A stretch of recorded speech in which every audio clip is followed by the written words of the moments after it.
Actually இப்ப +2 commerce படிச்சுட்டு BCom வந்து சென்னையில சீட்டு கிடைக்கல.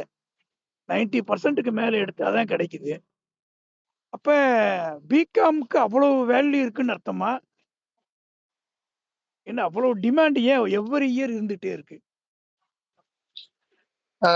பிகாம் பொறுத்த வரைக்கும் பேச்சுலர் ஆஃப் காமர்ஸ்.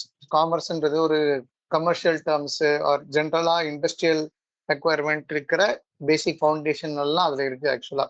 ஸோ நீங்க பிகாம் படிக்கும் போது அக்கௌண்டிங் படிப்பீங்க, ஃபினான்ஸ் படிப்பீங்க, பிஸ்னஸ் மேனேஜ்மெண்ட் படிப்பீங்க. ஸோ இதெல்லாம் ஒரு நார்மல் பிஸ்னஸ் ஆப்ரேஷன் பண்றதுக்கு தேவைப்பட்ட ரெக்வயர்டு ஸ்கில்ஸ். ஸோ அதெல்லாம் தெரிஞ்சதுன்னா you can run a business in a very smooth fashion and you can help the business owners properly, guide them properly. அதனால பேசிக் accounting ஒர்க்கா இருக்கட்டும், ஃபினான்ஸ் ஒர்க்கா இருக்கட்டும், பேங்க் ஒர்க்கா இருக்கட்டும், எந்த ஒர்க்கா இருந்தாலும் ஒரு பிகாம் கிராஜுவேட்டால பண்ண முடியும். ஸோ அதனாலதான் பிகாம்க்கு உங்களுக்கு நிறைய டிமாண்ட் இருக்கு. ஒரு பிகாம் படிச்சவங்களுக்கு ஸ்டார்டிங்ல எவ்வளவு சேலரி கிடைக்க சான்ஸ் இருக்கு பொதுவா மினிமம்? எக்ஸ்பீரியன்ஸ் வர வர நல்ல சம்பளம் கிடைக்கும். ஸ்டார்டிங்ல உங்களுக்கு 20,000 to 30,000 ஈஸியா கிடைக்கும் மந்த்லியே. ஸோ அது ஈஸியா கிடைச்சிடும். ஸோ அதுக்கு மேல போக போக நல்ல எக்ஸ்பீரியன்ஸ் வர வர அங்கேருந்து 40,000 50,000 கூட போகும் மந்த்லி. பிகாம் கொஞ்சம் கஷ்டமா ஈஸியா படிக்கிறது? பண்ணிடலாம். பிகாம்ல ஒன்றும் கஷ்டம் இல்லை. ஆக்சுவலா ஃபர்ஸ்ட் 3 வருஷம் காலேஜ்ல பண்ணீங்கன்னா நல்லாவே இருக்கும். ஸோ பிகாம் பண்ணிட்டு பிகாம் ஆக்சுவலி அதுவும் ஒரு ஒரு படிக்கட் மாதிரி தான். படிக்கட் பிகாம் வந்து ஒரு பெரிய படிக்கட்டோட சின்ன ஸ்டெப். நீங்க பிகாம் முடிச்சிட்ட பிறகு சிஏ பண்ணலாம், சிடபிள்யூஏ பண்ணலாம், சிஎஸ் பண்ணலாம், என்ன வேணா பண்ணலாம். ஸோ அதை இன்னும் ஒரு பெரிய தளத்துக்கு கொண்டு போவாங்கல்ல. ஸோ பிகாம் வந்து ஃபர்ஸ்ட் ஸ்டேஜ் தான். So it's a very good course to do definitely.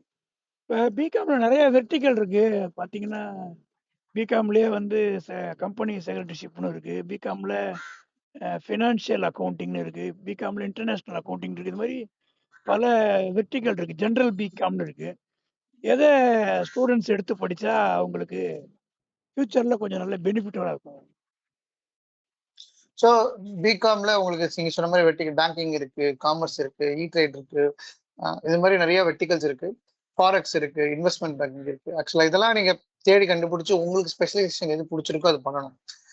Ultimate goal உங்களுக்கு எதுல ஸ்பெஷலைஸ் ஆகணும்ன்றது பேஸ் பண்ணி தான் உங்களோட இந்த கோல் டிசைட் பண்ணணும்.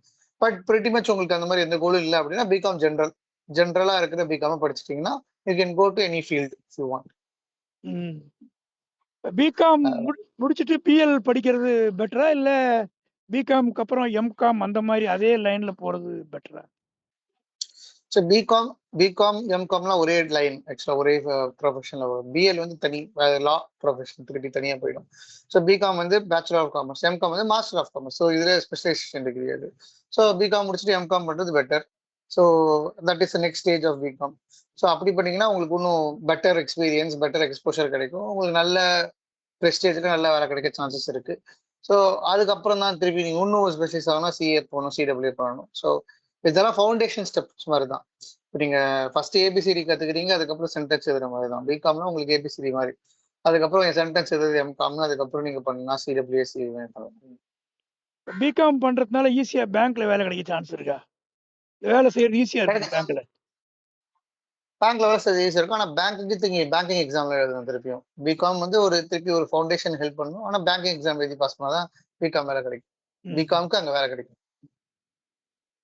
+2 படிக்கிற பசங்க வேற என்ன கோர்ஸ் எடுத்தா இன்னைக்கு நிலைமையில நல்ல பிரைட்டான ஃபியூச்சர் இருக்குன்னு நினைக்கிறீங்க சிஏவை தவிர?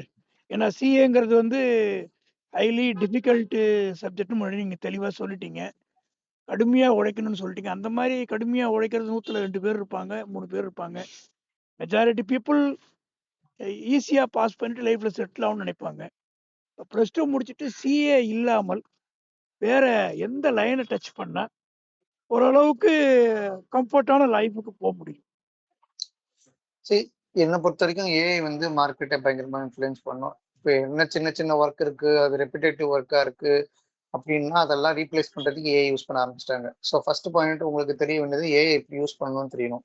Second point data analysis. Data analytics base பண்ணி தான் உங்களோட ஹிஸ்ட்ரி, உங்களோட future, consumer pattern, consumer sale pattern, consumer consumption பேட்டர்ன்லாம் அனலைஸ் பண்ணி அதுக்கு தகுந்த மாதிரி ப்ராடக்ட்ஸ் டெவலப் பண்ணி வித்துட்டு இருக்காங்க. ஸோ டேட்டா அனலிட்டிக்ஸ் உங்களுக்கு இன்னும் ஹெல்ப்ஃபுல்லா இருக்கும். ஸோ ஏஐ வச்சு டேட்டா அனலிட்டிக்ஸ் வச்சு இருக்கிற கோர்ஸ் எடுத்து படிச்சீங்கன்னா you have better future head apart from normal CA course or anything. இது வந்து உங்களுக்கு லீகலா உங்களுக்கு கோர்ஸோட சூட்டபிலிட்டி லாங் டிபெண்டன்சிக்கு. பட் நீங்க ட்ரெடிஷ்னல் கோர்சஸும் படிக்கலாம். பட் படிக்கும் போது நீங்க you have to use how better you can use technology. அது தெரிஞ்சிருந்தா தான் யூ வில் ஸ்டே ரெலவெண்ட் இந்த மார்க்கெட். உங்களுக்கு டெக்னாலஜி தெரியாம நான் என்னதான் படிச்சு இது பண்ணியிருந்தாலும் டெக்னாலஜி தெரியலனா you will not be relevant இந்த மார்க்கெட். ஸோ ஏஐ கத்துக்கிறது வந்து it is not just for new people, it is also for experience people if they want to stay relevant in the market. If they are not learning AI, if they are not learning to use technology, they become obsolete, they are out of the market actually. அதனால data analytics AI படிங்க கன்ஃபார்மா. ஏஐங்கிறது ரொம்ப காஸ்ட்லியா இருக்கு. நான் இப்போ கேள்விப்பட்டேன், ஒரு பிஏ 4 வருஷம் படிக்கிறாங்கன்னா நியர்லி 20 லேக்ஸ் செலவு பண்ணாதான் முடியுது. ரெண்டாவது கம்ப்யூட்டர் சயின்ஸுங்கிறது வந்து எவ்ரி இயர் அப்டேட் ஆயிட்டே இருக்கு. இன்னைக்கு இருக்கிற கம்ப்யூட்டர் சயின்ஸ் நாளைக்கு இல்லை, அடுத்த வருஷம் வேற மாறிடுது. இப்போ நீங்க ஏஐ இன்னைக்கு சொல்றீங்க, ஒரு 4 வருஷம் மட்டும் ஏஐ கிடையாது. இப்போ ஏஐக்கு அப்புறம் அடுத்து என்ன புதுசா வரும்னு தெரியாது. ஸோ ஹைலி சேஞ்ச் ஆயிட்டு இருக்கு கம்ப்யூட்டர் சயின்ஸு. அதை எப்படி டிபெண்ட் பண்ண முடியும்? டேட்டான்னு சொன்னீங்க, அந்த டேட்டாவில் என்ன மாதிரி பிஎஸ்சி டேட்டான்னு ஏதாவது இருக்கா, இல்லை என்ன மாதிரி படிச்சா அந்த டேட்டாவில் நம்ம 9ல போய் நல்லா சக்ஸஸ் ஆக முடியும்? சரி, டேட்டா அனலிட்டிக்ஸும் சரி ஏஐயும் சரி எல்லாம் அது growing technology, growing development in the business pattern actually. இப்போ ட்ரெடிஷ்னல் கோர்சஸ் வந்து BCom, MCom, BSc computer science அந்த மாதிரி இருக்கிறதுலாம் ட்ரெடிஷ்னல் கோர்சஸ். இன்ஜினியரிங் எது வேணா போங்க, அதெல்லாம் ட்ரெடிஷ்னல் கோர்சஸ். ஸோ அதெல்லாம் இப்போ சிஸ்டமேட்டிக்கா இருக்கு. பட் ஆனால் அது மாதிரி நிறைய பேர் ஆல்ரெடி இருக்காங்க இண்டஸ்ட்ரியில. ஸோ அதனால அதை வச்சு உங்களுக்கு ஒரு சிஸ்டம்ல எட்ஜ் கிடைக்குமா, உங்களுக்கு வேலை கிடைக்குமா அப்படின்னா இல்லை. ஏன்னா உங்கள மாதிரி நிறைய பேர் இருக்காங்க. ஸோ இப்போ நீங்க அவங்கள மேல அவங்களுக்கும் பெட்டரா இருக்கீங்க அப்படின்றது வந்து ஒன்னு your decision making authority, how much you are going to contribute to the business. நீங்க எடுக்கிற டிசிஷன் எல்லாம் அந்த பிஸ்னஸ்க்கு என்னென்ன கான்ட்ரிபியூஷன் வரப்போகுது, அதனால என்னென்ன இம்பாக்ட் டிசிஷன்ஸ் நீங்க எடுக்கிறீங்க, எவ்வளோ டஃப்பான டிசிஷன்ஸை எப்படி ஹேண்டில் பண்றீங்க, இதெல்லாம் தான் ஃபியூச்சர்ல உங்களுக்கு better positioning of your resume உங்களுக்கு ஹெல்ப் பண்ணும். ஆனா அதுக்கு ஃபர்ஸ்ட் உங்களுக்கு ஆப்பர்ச்சுனிட்டி கிடைக்கணும். இதெல்லாம் டிசிஷன் எடுக்கிறதுக்கே ஃபர்ஸ்ட் உங்களுக்கு ஆப்பர்ச்சுனிட்டி கிடைக்கணும். அதுக்கு ஆப்பர்ச்சுனிட்டி கிடைக்கிறதுக்கு ஃபர்ஸ்ட் நீங்க உங்க ரெஸ்யூம்ல சில ஃபீல்ட்ஸ் வச்சிருக்கணும். இந்த மாதிரி நான் ஏஐ யூஸ் பண்ணியிருக்கேன், இந்த மாதிரி எனக்கு டேட்டா அனலிஸ்ட் தெரியும் அப்படின்னு நீங்க சொல்லும் போதுதான் உங்களுக்கு அந்த மாதிரி ஆப்பர்ச்சுனிட்டியே கிடைக்க சான்சஸ் இருக்கு. அதுவே கிடைக்கலன்னா நீங்க அதெல்லாம் பண்ணவே முடியாது. ஓகேவா? இப்போ நீங்க இந்த மாதிரி கோர்ஸ் எல்லாம் படிக்கணும் அப்படின்னா அப்கிரேடு அந்த மாதிரி சர்டிஃபிகேஷன் கோர்ஸ், லிங்க்டின்ல சர்டிஃபிகேஷன் கோர்சஸ் தான் இருக்கு. அங்க போய் பண்ணி முடிச்சீங்கன்னா உங்களுக்கு சர்டிஃபிகேஷன் கோர்ஸ் கிடைக்கும். அது உங்க ரெஸ்யூம்ல நீங்க ப்ரொஃபஷனல் குவாலிஃபிகேஷன்ஸ்ல சர்டிஃபிகேஷன்ஸ்ல போட்டுக்கணும். அப்படிதான் நீங்க வர முடியுமே தவிர it is not something recognised. இப்போ சில எம்பிஏ யூனிவர்சிட்டியில கொடுக்குறாங்க இந்த மாதிரி இந்த கோர்ஸ் டெக்னாலஜி போட்டு சர்டிஃபிகேட் தராங்க. எல்லாத்துக்குமே ரெகக்னிஷன்றது இருக்கும். ஆனா நாம எது யூஸ் பண்றோம், எப்படி ப்ரூவ் பண்றோம் அப்படின்றதுதான். நீங்க ஏ சர்டிஃபிகேஷன் வச்சிருந்தும் உங்களுக்கு ஏ யூஸ் பண்ண தெரியலாம் வேஸ்ட், சர்டிஃபிகேஷனே இல்லாம உங்களுக்கு ஏ யூஸ் பண்ண தெரியலாம் நீங்க பெஸ்ட். அவ்வளவுதான் ஆன்சர். சர்டிஃபிகேஷனே தேவைன்னு இல்லை, சர்டிஃபிகேஷன் பண்ணா பெட்டர். ஆனா நீங்க தெரிஞ்சுக்கணும், உங்களுக்கு யூஸ் பண்ண தெரியணும். நாளைக்கு வேலையில கேட்டா உங்களுக்கு பண்ணி காமிக்க முடியும். அதுதான் ஆக்சுவலா. பிகாம் எடுத்துக்கிட்டா, இப்போ ஒரு பேங்க் எடுத்துக்கிட்டா ஒரு காலத்துல 10-20 பேர் வேலை செய்வாங்க, தனித்தனி லெட்ஜர் வச்சிருப்பாங்க, இதெல்லாம் நம்ம பார்த்துருக்கோம். இன்னைக்கெல்லாம் எல்லாமே கம்ப்யூட்டரைஸ் தான். எதுவுமே வந்து மேனுவலா எழுதுற அந்த சான்சஸ் வந்து நெக்லிஜிபிள் ஆயிடுச்சு. டேலி தெரியணும், இல்லைன்னா ஏதாவது கம்ப்யூட்டர் சாஃப்ட்வேர்ல டேலண்ட் இருக்கணும். எல்லாமே தெரிஞ்சு வச்சிருந்தா கூட ஒரு அக்கௌண்ட்ஸ் அசிஸ்டன்ட் வேலைக்கு போனா அந்த கம்பெனி வாசல்ல ஒரு 50 பேர் நிக்கிறாங்க ஒரு போஸ்ட்டுக்கு. இப்ப நம்ம அந்த 50 பேர்ல இருந்து நம்ம ஒருத்தரா வரணும்னு சொன்னா, இப்ப நீங்க சொன்ன மாதிரி இந்த சர்டிபிகேட் கோர்ஸ் படிக்கிறதுனால வரைக்குமே எட்ஜ் கிடைக்குமான்னு எனக்கு தெரியல. ஏன்னா ஒரு காலத்துல ஷார்ட் ஹேண்ட் படிச்சாலே வேலை கிடைச்சிடும்னு சொல்லுவாங்க ஒரு காலத்துல. இப்ப அது இல்லை. ஷார்ட் ஹேண்ட் தெரிஞ்சாலே அவ்வளோ டிமாண்ட். ஒரு ஆள் அந்த போட்டியில கம்மியான போட்டி உள்ள இடத்துக்கு போகும்போது தான் ஈஸியா வேலை கிடைக்குன்ற ஒரு கான்செப்ட் இருக்கு. இப்ப இந்த டேட்டாவெல்லாம் எப்படி நம்ம இந்த பிகாம் படிச்சு வெளியே 1 இயர் கோர்ஸ் படிக்கணுமா, எப்படி படிச்சா நம்மள வந்து ஈஸியா ஒரு லெவலுக்கு அடுத்த லெவலுக்கு கொண்டு போக முடியும், போட்டியில இருந்து நம்ம வேறுபட்டு காமிக்கிறதுக்கு? சரி, ட்ரெடிஷ்னலா படிக்கிறவங்க பிகாம் படிச்சு முடிச்சுட்டு அவங்கள கேட்டா ஒர்க் எக்ஸ்பீரியன்ஸ் இருக்கா அப்படின்னு கேட்டா எதுவுமே இருக்காது. பேசிக்கலி காலேஜ் முடிச்சுட்டு வரவங்க கிட்ட எந்த எக்ஸ்பீரியன்ஸ் இருக்காது. நீங்க சின்னதா உங்களோட ஃப்ரெண்ட்ஸோ இல்ல உங்க ஃபேமிலிலேயே ஏதாவது பிசினஸ் பண்றாங்கன்னா உங்க பிசினஸ்ல போய் ஒர்க் பண்ணி பாருங்க ஃபர்ஸ்ட். அப்போ உங்களுக்கு ஒரு ஐடியா கிடைக்கும் எந்த மாதிரி பிசினஸ்ல என்னென்ன ரெக்குவயர்மெண்ட்ஸ் இருக்கு. இப்போ நான் வந்து ஒரு அக்கௌண்டிங் பண்ண போறேன், நான் என்னென்ன அக்கௌண்டிங் பண்றேன், இப்போ டெய்லி எனக்கு பர்ச்சேஸ் இருக்கும், சேல்ஸ் இருக்கும், கேஷ் என்ட்ரி இருக்கும், இதெல்லாம் இருக்கும். அதெல்லாம் உங்களுக்கு டிஃபால்ட்டா தெரியணும். இது வந்து நான் சொல்றது வந்து வெரி வெரி பேசிக்கான ஃபீச்சர். இப்ப இருக்கிற டெக்னாலஜியில வந்து இதெல்லாம் ஆல்ரெடி ஆட்டோமேட் பண்ணிட முடியும். இப்ப இருக்கிற நீங்க ஒரு இன்வாய்ஸ் காப்பி கொடுத்து ஸ்கேன் பண்ணா போதும், அதுவே அனலைஸ் பண்ணி உங்களுக்கு என்ட்ரியே போட்டு கொடுத்துரும். ஆமா ஆமா ஒரு அக்கௌண்டன்ட் வந்து என்ட்ரி போடணும்னு அவசியமே கிடையாது. இல்ல அதான் ஸோ சொல்றேன். அந்த லெவலுக்கு டெக்னாலஜி இருக்கு இப்போ.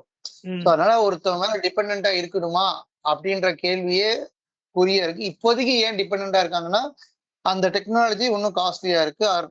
சின்ன பிசினஸஸ்னால அதெல்லாம் வாங்கி யூஸ் பண்ண முடியாதுன்றதுனால தான் they are still relying on manual accountants and everybody.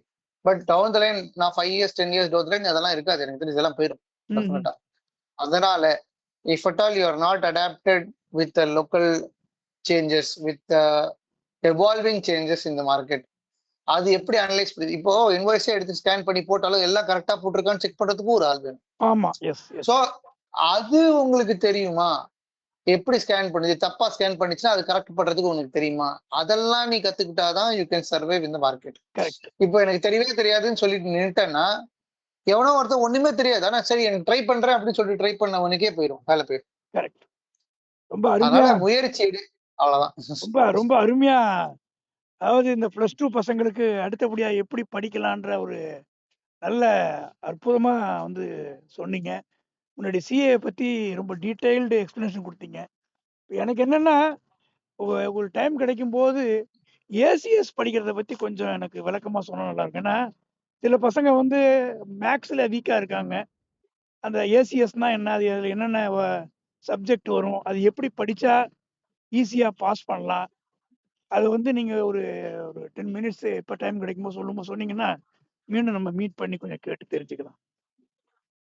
டெஃபினட்டா என் பிரதர் ஏசிஎஸ் படிச்சிருக்கான். நான் அவனுக்கு சொல்றேன். அவன் பண்ணுவான் டெஃபினட்டா. Okay. Very very kind of you. ரொம்ப ரொம்ப நன்றி. வாழ்த்துக்கள். Yes. Thank you. Thank you. Thank you. Thank you. Thank you thank you. Ravi thank you. Sir. Thank you.